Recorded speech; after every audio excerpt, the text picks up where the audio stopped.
kalau ditanya ya kapan waktu yang paling baik untuk pulang, itu justru hari ini. Pulang ke Tuhan. Pulang ke Tuhan gitu. I have no choice gitu lah. Right. Ya, you're the only that I know. Ya udah gitu. Jadi saya bilang ya udahlah, suka-suka Tuhan. Jadi saya ngikutin prosesnya aja sekarang. Hai, ini gua Daniel, tetangga kamu. Di sini gua akan ngobrol dengan tetangga gua tentang perjalanan hidup mereka dari kacamata spiritual di saat mereka mengalami situasi tidak pasti dan kekhawatiran, sampai bisa kembali bangkit menjadi orang yang lebih kuat dari sebelumnya. It's gonna be very exclusive and inspiring. Hey guys, jadi ini adalah part keempat obrolan gue sama Tamara Geraldine, tetangga kita. Oh ya, kalau misalnya kalian ada pertanyaan yang ingin dijawab sama tetangga kita di sini, please kalian bisa komen di kolom komentar di bawah dan tulis pertanyaan kalian. Jangan lupa untuk subscribe dulu, lalu pakai hashtag Tanya Tetangga Daniel. Karena gue janji setiap minggunya gue akan selalu mengundang tetangga-tetangga yang bisa menginspirasi dan mungkin memberikan value baru untuk hidup kalian. Dan bahkan siapa tahu aja ya, bisa menjawab sebuah pertanyaan atau sebuah masalah yang sedang kalian hadapi. Alright, kita balik lagi ke Tamara. Tapi mungkin kita bisa jelasin dikit nih, apa sih maksudnya full time? Karena full time apakah itu harus full time di gereja gitu, atau full time itu sebagai pelayan Tuhan? What can you define full time? Full time, iya benar, pelayan Tuhan. Saya pelayan Tuhan itu kan berarti saya melayani Tuhan, bahasa praktisnya tuh ngeladenin. Kalau misalnya kita pelayan kan kita tahu siapa yang kita ladenin gitu. Right. Jadi saya mulai mikir kalau saya mau jadi full time yang saya ladenin Tuhan dong gitu. Nah, Bosnya Tuhan lah. Bosnya Tuhan. Yeah. Jadi kalau saya mulai dengan hal-hal praktis gitu. Kalau udah males dulu kan ya, males dari luar habis pulang ke rumah. Misalnya nih ya, males was-was. Kalau saya udah ngantuk banget, saya gini, wah Tuhan pasti gak mau nih saya tidur sama kuman. Saya bisa, jadi saya maksain mandi. Karena my body ini bukan milik saya tahu siapa yang saya ladenin. Wow. Kalau saya langsung tidur, saya ngeladenin iblis, ya oke, besok lu kuman gitu. Atau kalau misalnya saya mau nambah makanan aja, saya udah tahu deh ini berlemak, ini gak bagus buat kesehatan saya. Saya tahu siapa yang saya ladenin gitu, siapa yang saya layanin. Nah itu konsep melayani Tuhan secara full time. Wow. Gigi saya aja gitu ya, kalau Tuhan mau saya sikat gigi nih sungguh-sungguh ya, nggak asal-asal gitu. Nah di situ akhirnya dengan cara-cara praktis itu akhirnya jadi tegak lurus gitu. Nggak lagi ngelihat hal-hal yang buruk ya, kayak misalnya merokok atau misalnya ya apapun itu gitu. Udah akhirnya tahu kalau kita nggak sungguh-sungguh ngelayanin Tuhan, iblis yang tepuk tangan. Nah, I will not let dia clapping. Wow. Gitu. Berusaha selama 1 hari aja. 1 hari ini sampai nanti saya tidur, iblis gak tepuk tangan. Udah itu aja. Wow. Ya. Udah itu. Karena pada akhirnya kita pasti akan melayani sesuatu. Iya. Apakah kita akan melayani Tuhan ataukah kita melayani yang di luar Tuhan. Iya. Tapi intinya we will serve something gitu kan. Dan itu sebenarnya ibadah sejatinya itu ya di kehidupan sehari-hari. Jadi salah kalau misalnya bilang full time di gereja di mana gitu. Yang berat itu sebenarnya waktu kita itu keluar, kita bermasyarakat. Di situ tuh yang Tuhan mau lihat gitu. Lu bener-bener ngeladenin gue enggak gitu. Kalaupun sekarang itu masih ada di marketplace gitu, cara kita menjawab office boy, cara kita minta mereka bawain tas kita gitu, itu kan kita bisa periksa sendiri ya siapa yang kau layani gitu. Itu sebenarnya yang saya mulainya dari itu dulu. Sampai akhirnya sekarang tiba-tiba Tuhan bawa saya akhirnya beneran ladangnya ladang rohani. Tapi saya gak mulai langsung ke gereja dan kemana-mana. Enggak, saya mulai dengan itu di tahun 2010. Sampai akhirnya Tuhan akselerasi 2015, 2016, 2018 saya baru akhirnya Tuhan tarik jadi pembawa firman. Ini semua kayaknya setelah lu mendapatkan restorasi dari ayah tadi ya. Kita kayak akhirnya nih seperti ada semacam identitas baru atau harga baru ketika your own father gitu ya, yang ngasih si identitas tersebut, kamu itu berharga di mata saya. Dan abis itu kayaknya image Tuhan Bapa yang di surga itu adalah ayah yang baik. Setelah itu gitu, setelah I don't know, dan jadi sehat gitu hubungannya. Yeah. I don't know, karena gue masih ngebalikin sih ke Maleakhi 4:6 ini lagi gitu, karena emang tugasnya iblis adalah menghancurkan image Tuhan melalui Bapa kita di dunia. Yeah. Karena kalau misalnya Bapa kita di dunia itu toxic gitu, akhirnya kita ngelihat Bapa kita di surga pun juga kayaknya toxic. Iya. Right. Dan ketika orang gak punya hubungan dengan bapaknya, maksudnya semua hubungan udah dirusak, ya kan udah gak ada jalan lain ya Tuhan harus hancurkan semuanya dong. In a way. Right. Gitu. Jadi gimana kalau misalnya dia ini adalah seseorang yang tumbuh tanpa ayah gitu. Bagaimana dia bisa mempunyai hubungan yang sehat sama Tuhan sebagai bapaknya? Itu waktu itu sebenarnya ya ini lucu. Saya udah ngerasanya waktu itu ya udahlah I'm an orphan gitu kan ya. Wow. Jadi nggak ada, justru untuk mereka-mereka yang nggak punya bapak, ini buat saya ya, itu justru lebih gampang gitu untuk datang kepada Tuhan. I'm an orphan gitu loh. So, Adopt me. Ya. Yeah. I accept gitu. I accept karena memang nggak ada, saya nggak punya gitu. Saya ngerasa lebih berat untuk mereka yang you have one, tapi you don't feel like you have one gitu. Wow. Nah itu butuh satu itu butuh satu keterampilan lebih gitu untuk akhirnya bisa bilang oke, I accept meskipun punya, ngerasanya nggak punya, please adopt me gitu. Dibanding dengan yang emang udah gak ada, I have no choice gitulah. Right. Ya, you're the only that I know, ya udah gitu. That's so good. Itu. Jadi mengucap syukur dengan segala keadaan itu sebenarnya Tuhan kasih pertolongan gitu untuk kita bisa accept every little things yang ada di dalam diri kita. Saya ingat banget ya, saya mulai itu dengan kemarahan sampai akhirnya Tuhan bisa tarik papa saya waktu itu datang loh. Itu saya tiap hari ya. Saya cuma baca Mazmur. Oh ya. Bukan mau bermazmur tapi bete banget saya. Mazmurnya yang bete-bete ya, yang Tuhan kenapa bla bla bla. Enggak, saya nyari kesalahan Daud. Oh wow. Kacau gak nih? No, it's good. Jadi saya memulai dengan kemarahan waktu itu ya. Tapi sebenarnya kemarahan saya itu kan with my dad ya, mungkin ya waktu itu ya. Jadi saya ini kenapa sih namanya ini The Beloved gitu. Saya udah gak bisa jalan ya, sudah kuning semua di situ. Wow. Ya cuma ngelihat kenapa namanya dia The Beloved gitu. Apa karena dia nulisnya bagus? Terus saya ngelihat ini I'm a writer too, I can do better than him. Wow. You know what? Saya bilang kayak gitu. Wow. Terus saya bilang tunggu ya. Saya udah gak bisa ngapa-ngapain. Jadi saya cuma bisa menulis. Setiap hari saya tulis tuh 2 baris paling gak. Terus saya udah ngomong sendiri sama Tuhan. Ya kan, bagus kan, lebih bagus kan, lebih bagus kan. Besok saya tulis lagi, besok saya tulis lagi. Ya kan, bagus kan, lebih bagus kan gitu.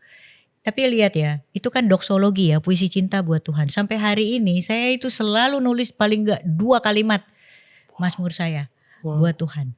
Saya sampai bilang kayak gini, gara-gara Tuhan kasih nama dia The Beloved Tuhan. Ini papa saya aja ngasih nama adik saya tuh David.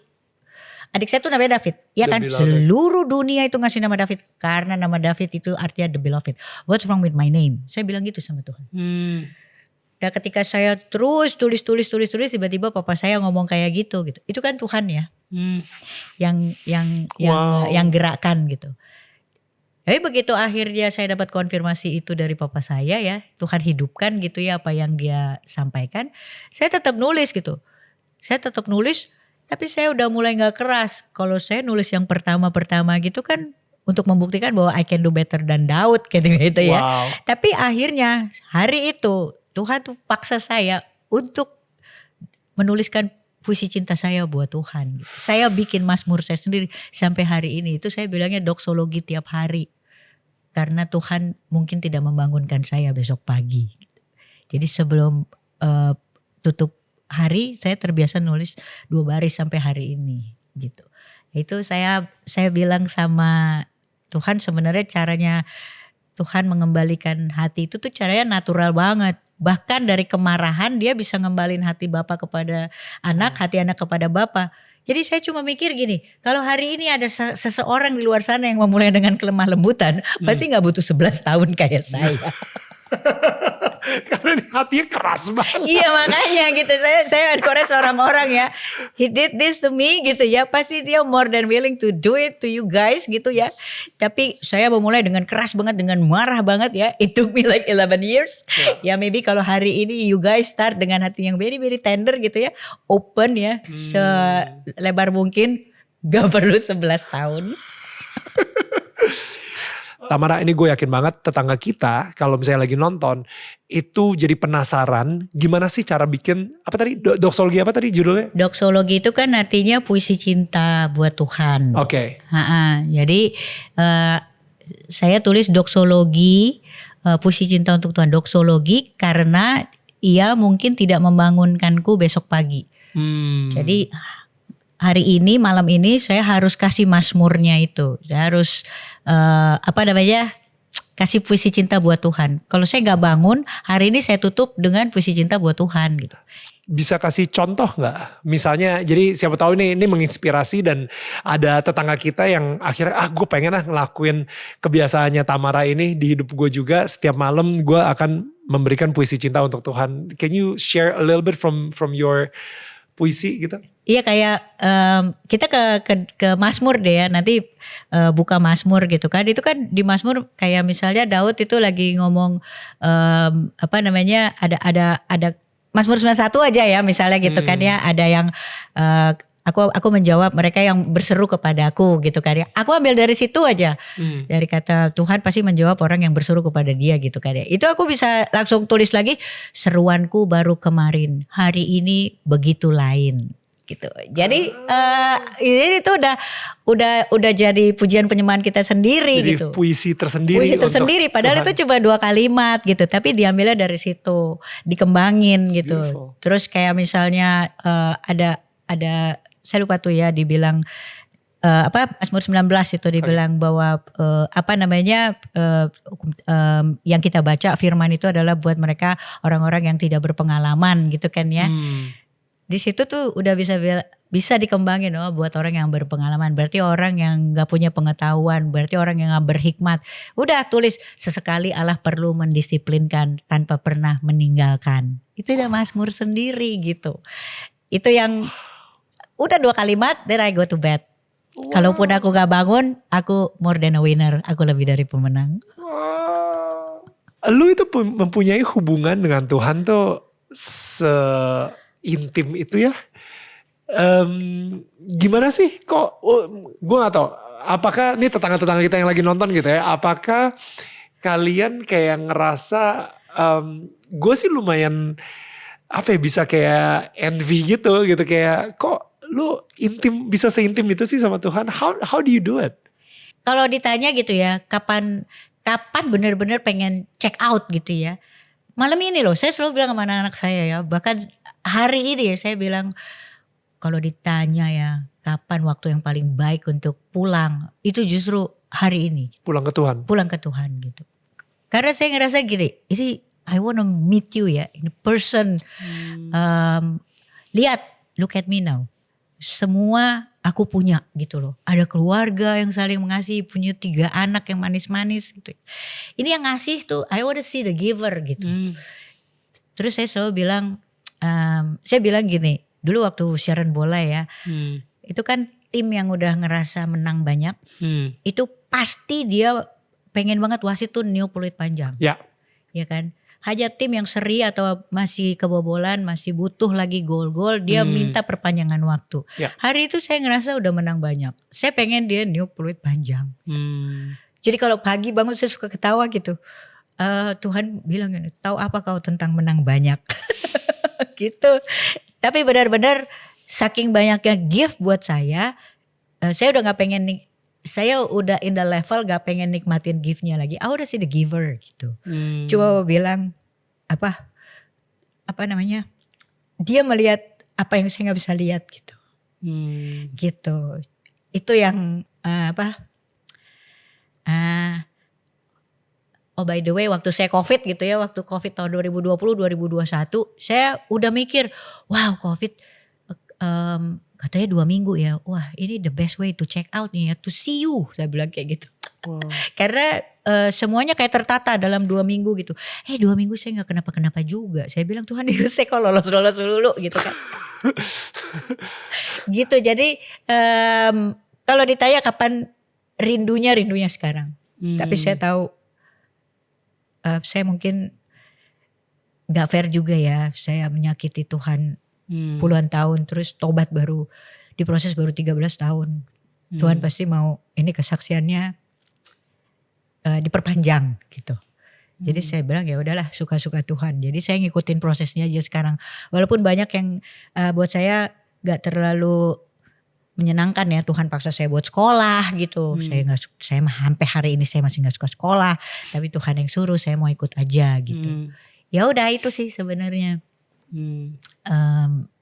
yang saya rasain. Hubungan itu menjadi intim karena